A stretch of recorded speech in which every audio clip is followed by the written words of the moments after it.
Hey guys, how's it going? Wanted to come at you with a follow-up video to the Hot Shot Secrets Killed My Truck, Killed My Engine video that I made. If you haven't seen that, go check it out. But first, I wanted to start with, where I'm filming is a really big, privately owned farmland that it's also a national park or a wildlife preserve or something. So, people can come in, and as long as they're not getting in the way of farming and everything, they can hunt, they can ride horses. There's a ton of land. And like anything with these off-road areas, you get some people that are selfishly ruining it for everyone else. And so when I pulled in here, all of this area was just trash. So I spent a good amount of time picking it all up. And we got it all chilling here in the bed. A lot of paper towels, and that's the part that I don't get, but bottles, piss jugs, spit jugs, Wawa cups, McDonald's, Taco Bell, wrappers, cigarette butts, even a pair of wiper blades that somebody just threw in the woods. Like, guys, this is how places like this are closing down to the public and telling everyone to piss off. And then everyone's complaining that, oh, there's nowhere to off-road in New Jersey. There's nowhere to go. This is why. Sorry. A lot of these places, they don't charge you to come in here. You don't have to pay anything. So, if it comes down to they have to keep paying people to clean up the area and take care of the roads and all this stuff, they're just going to say, well, why are we keeping it open? Close this place. Tell everyone to get out. Then we won't have to clean up and shit. So put it in your truck. Don't leave it here. And if you pull in and you see a bunch of trash, take the time to pick it up, because hopefully me doing this will mean that when the farmer pulls in here and he doesn't see a whole bunch of trash that he has to clean up, at least in this area, he won't tell everyone to piss off, and this place will be open next year.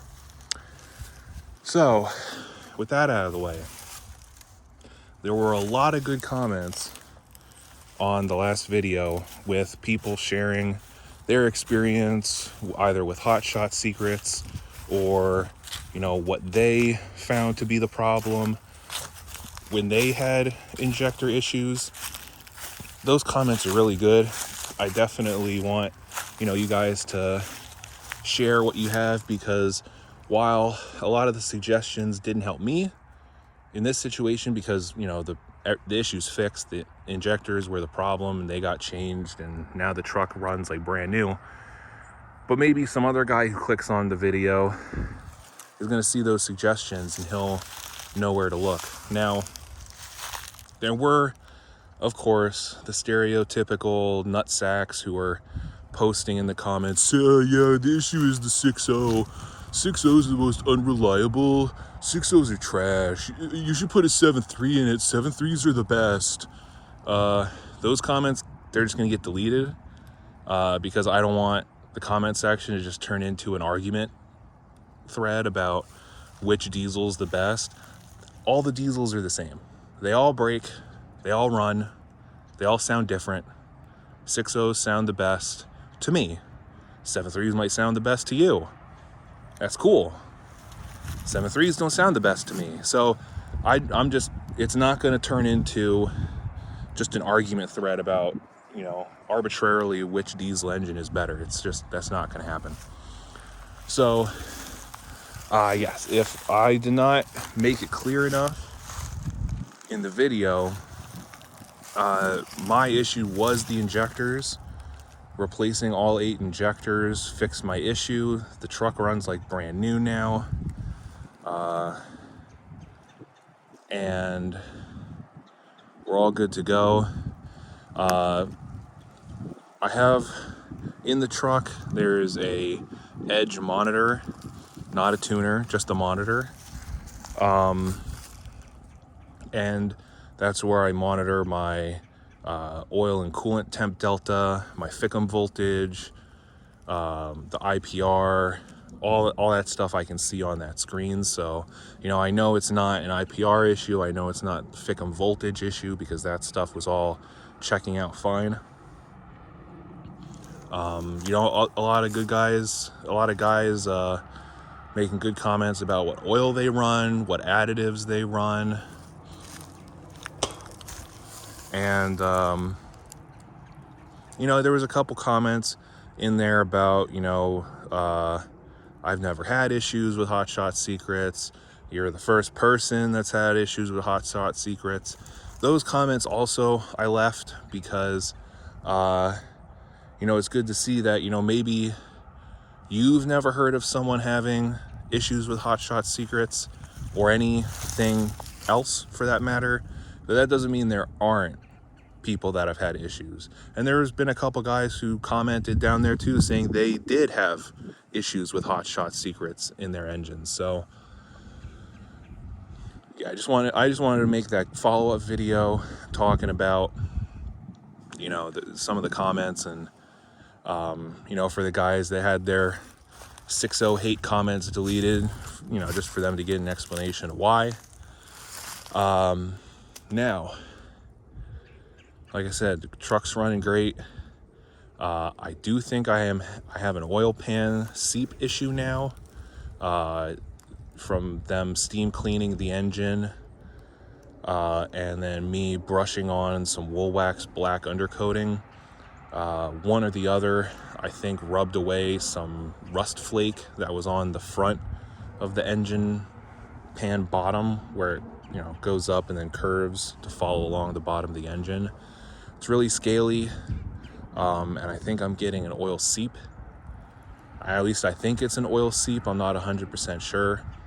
But looking at the oil pan, you know, the sides of the pan don't have obvious wetness. The front of, you know, the bottom side of the pan doesn't have any wetness, and then right after it curves to go down, that's when all of the wetness appears. So it's not dripping. You know, it takes about a week for there to get a drop dangling off of the bottom of the oil pan. So I'm just going to keep checking my oil and, you know, dabbing the bottom of the oil pan off, just so I'm not like dripping oil into the parking lot after, you know, a couple weeks. I am going to wind up changing the oil pan myself. It's not the hardest job. It is a difficult job, but it's not impossible. But going to the dealership, they are saying that they have to remove the engine, which you don't. But being a dealership, they probably want to get as much money as they can out of these older trucks. So either hoping that you'll pay for it, or hoping that it might sway you to get rid of the old truck and buy a new one from them. So looking it up, an oil pan for this thing is like, I think the Moroso one is 200 something. And then I'd have to get oil pan bolts, but I know the oil pan, the Moroso pan, the oil pan gasket, and the bed plate gasket is like $300 shipped. But the dealership wanted to quote me, I think it was like $14,000 to do the work on my existing engine. Again, that's, you know, taking it out and doing glow plugs, the oil pan, and the gaskets and everything. They wanted 14 grand for that. Or they said that they could do a drop-in block where they would take, it would be a new engine that has head studs instead of bolts, and they would take, you know, the new stuff and the good stuff from my engine and put it on that engine. But that quote was like $25,000 or $28,000. No. So yeah, I'm gonna save myself, you know, $12,500 to $23,500, and $13,500, whatever. the math comes out to. I'm gonna save myself a shit ton of money and just do it myself. So, you know, Automatic Garage has a really good video on it. There's a couple good videos from other channels as well about how to do it. You know, you got to get the fan shroud off. You get your your motor mount bolts loosened, and then you jack up the engine until you're able to get to the oil pan bolts and then drop the oil pan down and out. So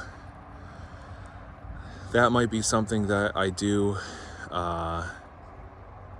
in the springtime. Again, it's not, you know, pouring oil. It's not a bad leak. It's just a weep.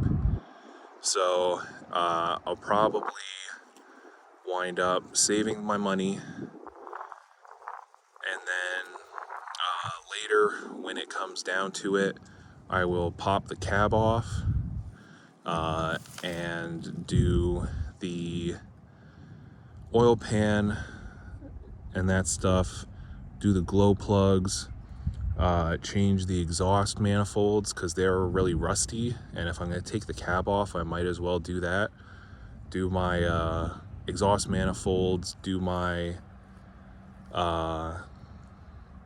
up pipes, and also change my belt and my idler pulley or whatever it is that's chirping away while the engine's running.